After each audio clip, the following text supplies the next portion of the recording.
উত্তর দিনাজপুর জেলার সর্বশিক্ষা মিশনের উদ্যোগে এবং কালিয়াচক ব্লকের 2 নম্বর সার্কেলের অবর প্রাথমিক বিদ্যালয়ে বিশেষ চাহিদা সম্পন্ন পড়ুয়াদের মধ্যে সামগ্রী প্রদান করা হলো। বুধবার দুপুরে কালিয়াগঞ্জ হাসপাতাল পাড়া প্রাথমিক বিদ্যালয়ে একটি অনুষ্ঠানের মধ্য দিয়ে 2 নম্বর সার্কেলের প্রাথমিক বিদ্যালয়ের বেশ কিছু বিশেষ চাহিদা সম্পন্ন পড়ুয়াদের মধ্যে কানের যন্ত্র, ট্রাইসাইকেল, চেয়ার সহ যার যেটা প্রয়োজন তাকে স্ক্যানিং করে সামগ্রী প্রদান করা হয়। উপস্থিত ছিলেন কালিয়াগঞ্জ পঞ্চায়েত সমিতির সভাপতি হিরণময় সরকার সহ বিশিষ্টজনেরা।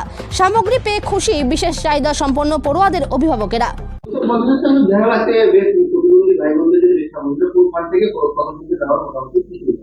এটা উত্তর দিনাজপুর এসএসএম এর উদ্যোগে আমাদের সার্কেল কালিয়াগঞ্জ সার্কেল 2 এর ব্যবস্থাপনায় আজকে যারা প্রাইমারি স্কুল এবং হাই স্কুলে বিশেষ চাহিদা সম্পন্ন যেসব ছাত্রছাত্রীরা আছে তাদেরকে এখান থেকে আজকে তাদের চাহিদা সম্পন্ন সেসব জিনিসের দরকার সেগুলো দেওয়া হলো। তার সহ আজকে অনেকে যারা এসেছেন তাদেরকেও দেখে নিচ্ছে তাদের কি প্রয়োজন আছে, তাদের লিস্ট তৈরি হয়ে আগামীতেও তাদেরকে দেওয়া হবে।